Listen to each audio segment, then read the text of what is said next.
Hello अस्सलाम वालेकुम guys, कैसे हैं आप। आज मैं बहुत अहम टॉपिक के ऊपर बात करने लगी हूँ। ये देखिए, मैंने पानी उबलने के लिए रख दिया है सिलेंडर के ऊपर। यहाँ थोड़ा गैस का इशू हुआ हुआ है, इसलिए मैं इसको सिलेंडर पे पका रही हूँ।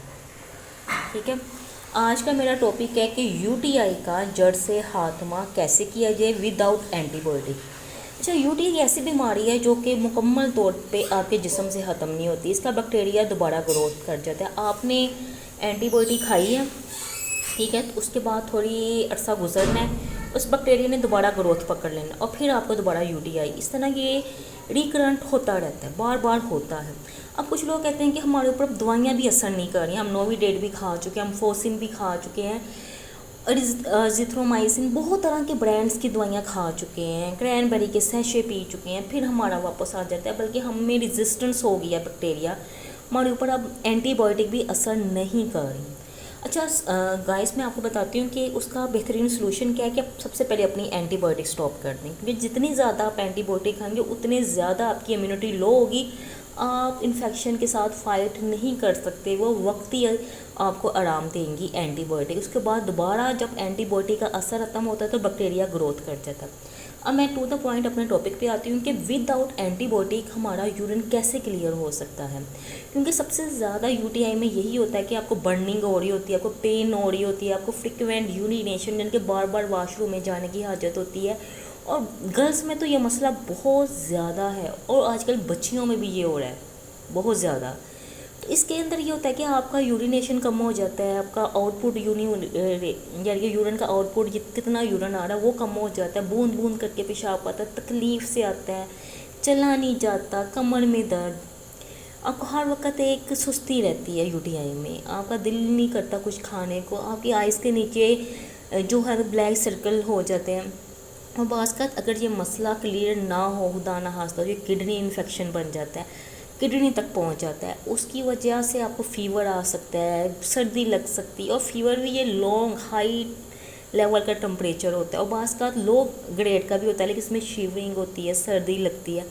अच्छा, अब मैं आपको बताती हूँ कि हमने इसका इलाज कैसे करना है घर पे विदाउट एंटीबायोटिक। ये देखें, ये मेरे पास कुछ इंग्रेडिएंट्स हैं, मैं उसके बारे में मैं आपको डिटेल से बताती हूँ। सबसे पहले हमने इस कावे के अंदर जो पानी उबल रहा है वो क्या डालना है। ये देखें, ये आपको नज़र आ रहा होगा, ये सूखा धनिया है। ये देखें गोल गोल, ये आपको मिल जाएगा किसी भी करियाने से। सूखा धनिया आपने कहना है, उसका तकरीबन 1 चम्मच लेना है, ठीक है, 1 चम्मच। उसके बाद है ये अजवाइन, ये गुर्दे की दर्द, यूटीआई की दर्द के लिए बहुत अच्छी है, इन्फेक्शन को भी क्लियर करती है। अजवाइन देसी लेनी है। ये देखें, ये मैंने सब्ज़ इलायची ली है, ये तकरीबन 7 से 8 छोटी इलायची आप ले लें। ये थोड़ी सी सौंफ है, और सौंफ कोशिश करें कलर वाली ना हो, ये आप अंसार से ओरिजिनल लें। इसके अलावा ये गोखरू है, जिसको हम लोग बकरा भी कहते हैं। ये देखें, ये कांटे नुमा आपको एक नज़र आ रहा होगा, ये देखें, ये गोखरू होता है, ये भी पंसार से मिलता है। ये सारी चीज़ें आपको पंसार से मिल जाएंगी, उसकी आपने टेंशन नहीं लेनी। किसी भी पंसार के पास जाएँ, उसके कि हमें गोखरू दे दे, बकरा जिसे कहते हैं, मेहर में हिंदी में इसको गोखरू कहते हैं। ये देखें मैंने कितनी क्वांटिटी लिया, ये भी आधा चम्मच, ठीक है, या 1 चम्मच ले लें। ये है दाल कलथी, ये भी आपको पंसार से मिल जाती है दाल कलथी, ये इससे ज़्यादा मकदार नहीं लेनी। और ये है हमारा फेवरेट सफ़ेद ज़ीरा, ये देखिए, ये सफ़ेद ज़ीरा, ठीक है। इसकी क्वांटिटी को आप बढ़ा भी सकते हैं, क्योंकि कुछ लोगों को कुछ चीज़ों से एलर्जिक भी होती है, इसको आप कम भी कर सकते हैं। ये देखें, ये सफ़ेद ज़ीरा है। फिर आप देख लीजिए इंग्रेडिएंट, ये सूखा धनिया, ये है अजवाइन, ये इलायची है, ये सौंफ है, ये बकरा है, और ये दाल कलथी है, ठीक है। इन सबको हमने इस उबलते हुए पानी में डालना है।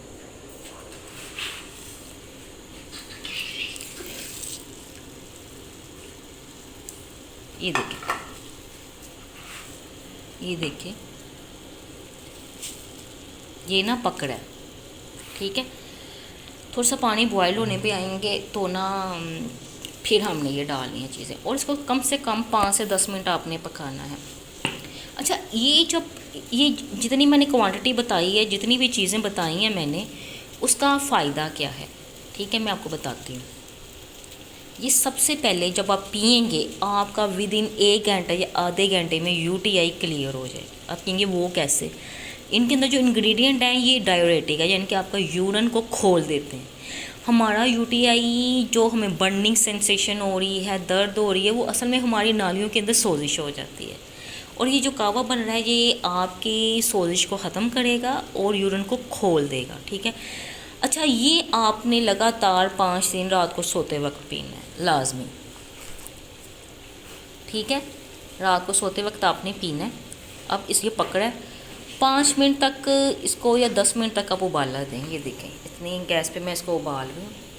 ये आपके यूरिनेशन को खोलेगा, आपका यूटीआई विदाउट एंटीबायोटिक क्लियर होना शुरू हो जाएगा। क्योंकि एंटीबायोटिक वक्ती फ़ायदा है, इसको आपने पीना है। 2 गिलास भर के पिए, 3 पिए, कोई मसला नहीं है। अच्छा, इसका साथ ये नहीं अब आपने 3 दिन पी लिया फिर 1 दिन आप नागा लाजमी रखें, क्योंकि ये डाययूरेटिक होता है, ये थोड़ा सा आपको डिहाइड्रेट कर सकता है। यूरिन ज़्यादा आएगा तो उससे आपके अंदर थोड़ी डिहाइड्रेशन हो जाएगी। उसके साथ आपने गर्मियाँ हैं, अगर गर्मियों में यूटीआई हुए तो आपने तरबूज लाजमी खाना है, ठीक है। तरबूज बहुत अच्छा है, खरबूजे का इस्तेमाल करना है आपने बहुत ज़्यादा, ठीक है। और इसके अलावा मैं मज़ीद आपको तरीके बताऊंगी, ठीक है, यूटीआई को रिकवर करने के। अच्छा, तरबूज का इस्तेमाल क्यों करना है, या आपने लीमू पानी लाजमी पीना है। अगर आपने रात को सोते वक्त ये कावा पीना है तो सुबह 2 गिलास लीमू पानी के या तरबूज का जूस पी लें, या तरबूज वैसे ही खा लें, या खरबूजा लाजमी लें।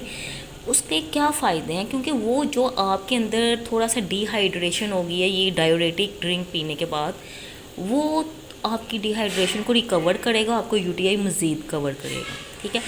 अगर खुदा नाश्ता रात का कोई यूरिन रुक गया है, पेशाब नहीं आ रहा, बर्निंग हो रही है, दर्द शुरू हो जाती है, तो ये आप कावा पिए, इंशाल्लाह 1 घंटे के अंदर अंदर आप रिकवर हो जाएंगे without any antibiotic, without any pain killer, ठीक है, विदाउट एनी इंजेक्शन, आप इंशाल्लाह रिकवर हो जाएंगे।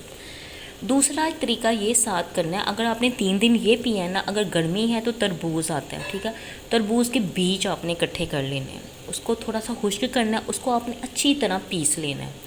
वो पीस के 1 दिन आपने उन पीसे हुए तरबूज के बीजों का कावा पीना है, ठीक है। उससे भी आपका किडनी साफ़ होगी, यूटीआई क्लियर होगा। ये मैं आपको बता रही हूँ, यकीन करें, अथेंटिक तरीके जो मेरे अपने आजमाए हुए हैं। नींबू पानी का इस्तेमाल ज़्यादा करें, ठीक है। और एक और बेस्ट टोटका, आपने क्या करना है, ग्राइंडर में डालना है तरबूज विद बीज, उसके अंदर 1 चम्मच ऑलिव ऑयल, 1 लीमू डाल लें, थोड़ा सा नमक डालें, ठीक है, उसको ग्राइंड करें, थोड़ा सा पानी डाल के उसको छान के पिएं, वो भी बहुत अच्छा है यूटीआई को क्लियर करने के लिए। इसके अलावा आप खीरे का जूस पी सकते हैं, लीमू डाल के खीरे को ग्राइंड करें, उसके अंदर 1 लीमू और थोड़ा सा ना पुदीना और नमक डाल के उसका जूस पिएं। ये कुदरती तरीके हैं यूटीआई को क्लियर करने के, क्योंकि ये डाययूरेटिक होते हैं, आपको यूरिन को खोल देंगे, नलियों में सोजिश होती है वो ख़त्म कर देंगे, आपकी बर्निंग ख़त्म होगी, आपका बैक्टीरिया निकल जाएगा। जो ई कोलाई बैक्टीरिया होता है वो खुद ब खुद डैमेज होकर इन चीज़ों से डाययूरेटिक होकर निकल जाता है। जितना डाययूरेटिक करेंगे यानी कि यूरिन ज़्यादा आएगा, उतना ज़्यादा बैक्टीरिया आपके यूरिन से, आपकी नलियों से निकलता जाएगा, आप विदाउट एंटीबायोटिक रिकवर होना शुरू हो जाएंगे। पानी का इंटेक ज़्यादा करें और कोशिश करें मिर्च मसाले ना खाएँ जब तक आपको यूटीआई। जौ का दलिया बहुत अच्छा है, जौ का पानी बहुत अच्छा है, जौ का दलिया खाया करें यूटीआई हो जाए तो।